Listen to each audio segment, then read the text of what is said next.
గణేశాయ నమః. శ్రీ గురుభ్యో నమః. ఓం నమః ప్రణవార్థాయ శుద్ధజ్ఞానైకమూర్తయే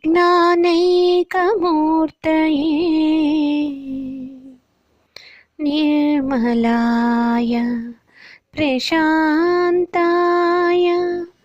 దక్షిణామూర్తయే నమః అంటూ ఆ దక్షిణామూర్తికి నమస్సులు అందిస్తూ, ఎందుకయ్యా సాంబశివ 4వ భాగమునకు పిన్నలకు, పెద్దలకు, సహృదయులకు, శివభక్తులకు అందరకు సాదర స్వాగతం అందిస్తున్నాను. కథాగమనంలోకి వస్తే, సాలెపురుగు శ్రీ కాళము, పాము, హస్తి, ఏనుగులతో అర్చించబడిన ఆ స్వామి వాటికి మోక్షమిచ్చి వాటి పేరుతోనే శ్రీకాళహస్తీశ్వరుడై వాయులింగమై శివం, శుభం, మంగళం కలిగిస్తూ గ్రహణ కాలంలో కూడా నవగ్రహ కవచధారి అయి తన భక్తులను, ఆశ్రితులను కాపాడుతూ కొంగు బంగారమై విలసిల్లుతున్నాడు. నోరు లేని వాటికే అంత సౌభాగ్యం కలిగితే ఇక మాకు అసూయ కలగడంలో ఆశ్చర్యం ఏముంది? దూర్జటి మహాకవి గారు ఈ భావనను తన శ్రీకాళహస్తీశ్వర శతకంలో ఇలా ప్రస్తావించారు. ఏ వేదంబు పఠించెలోత భుజగంబే శాస్త్రముంచోచే తానే విద్యాభ్యసనం బొనర్చెకరి చెంచే మంత్రమోహించే బోధావిర్భావ నిదానముల్ చదువులయ్యా కావు నీ పాద సంసేవా శక్తియే కాక జంతుతతికిం శ్రీకాళహస్తీశ్వర అంటూ స్థల పురాణం మొత్తం చెప్పేశారు. పరమాత్ముని కరుణకు పాత్రులవ్వడానికి అర్హత ఏమిటో తెలుపుతున్నారు. ఎంతటి సులభ సాధ్యుడు నిజానికి పరమాత్మ స్వామి శ్రీకాళహస్తీశ్వర. లూత ఏ వేదం పఠించిందయ్యా అంటే, సాలీడు ఏ వేదం చదివింది? భుజగం ఏ శాస్త్రములు చదివే. పాము ఏ శాస్త్రాలు చదువుకుంది? తానే విద్యాభ్యసనం బొనర్చెకరి హాయిగా గంటలు గంటలు స్నానం చేసి బయటికి రాగానే మట్టి అంతా ఎత్తి నీ మీద పోసుకుంటుంది. స్పర్శ సుఖానికి లొంగిపోయి వేటగాళ్ళు తవ్విన గోతిలో పడుతుంది పిచ్చిది. అలాంటి ఏనుగు ఏ విద్యాభ్యాసం చేసిందయ్యా? చెంచే మంత్రమోహించే ఆటవికుడు ఏ మంత్రం జపించాడు? ఏమి తెలుసని అతన్ని అనుగ్రహించావు? ఎవరా ఆటవికుడు అంటే, ముందుగా ఉడుమూరు అనే బోయపల్లికి వెళ్ళాలి. అడవి ప్రాంతం. ఆ పల్లికి ఏలిక నాథనాథుడు. ఆయన భార్య తందె. వారి నోముల పంట తిన్నడు.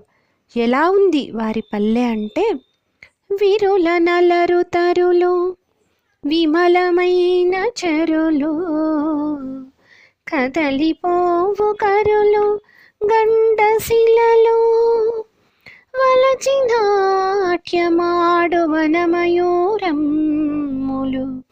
గిరిజనులకు నందకరములెప్పుడు అంటూ తమ ఆంధ్రగాథాలహరిలో గిరిజన గ్రామం ఎలా ఉంటుందో వర్ణించారు టీవీఎం సత్యనారాయణ గారు. విరిసిన పూలతో అందంగా ఉన్న కదంబ వృక్షాలు, కడిగిన ముత్యాల్లా మెరుస్తున్న గండశిలలు, ఆనంద నర్తనం చేస్తున్న వనమయూరాలు, గలగలా పారే సెలయేళ్ళు, ఎలాంటి కల్మషం లేని మనసులు. ఆ వాతావరణంలో పెరిగిన తిన్నడు తమ సహజ ప్రవృత్తిని అనుసరించి వేటాడేవాడు. తల్లిదండ్రులను చక్కగా చూసుకునేవాడు. ఒకరోజు అలాగే స్నేహితులతో కలిసి అడవికి వేటాడడానికి వెళ్ళిన తిన్నడు అలసి సొలసి ఒకచోట పొగడ చెట్టు నీడలో నిద్రించాడు. పూర్వజన్మ పుణ్యం ఫలించి శివుడు కల్లో కనిపించాడు. ఎలా ఉంటాడో శివుడు అంటే, సామవేదం షణ్ముగ శర్మ గారు తమ శివపదంలో మనకు ఇలా దర్శనం చేయించారు. నమః శివాయ నటేశ్వరాయ నమః శివాయ నటేశ్వరాయ ఉమావరాయ నమో నమస్తే ఉమావరాయ నమో నమస్తే నమః శివాయ నటీశ్వరాయ. హృదయపీఠికా మధ్యగతాయ సదమలవాङ्मय సంపత్కరాయ. హృదయపీఠికా మధ్యగతాయ సదమలవాङ्मय సంపత్కరాయ. నదీధరాయ నగవాసాయ నదీధరాయ నగవాసాయ విధుకిరీటాయ వేదమయాయ విధుకిరీటాయ వేదమయాయ. నమః శివాయ నటీశ్వరాయ నమః శివాయ నటీశ్వరాయ. పశుపతయే శ్రీపతి వినుతాయ భసితసిత శుభాంగాయ భవాయ. పశుపతయే శ్రీపతి వినుతాయ భసితసిత శుభాంగాయ భవాయ. ప్రశాంతిదాయ పరాత్పరాయ ప్రశాంతిదాయ పరాత్పరాయ. నిశితధీదృశానిష్ఠిదాయతే నిశితధీదృశానిష్ఠిదాయతే. నమః శివాయ నటీశ్వరాయ ఉమావరాయ నమో నమస్తే. ఉమావరాయ నమో నమస్తే. నమః శివాయ నటీశ్వరాయ.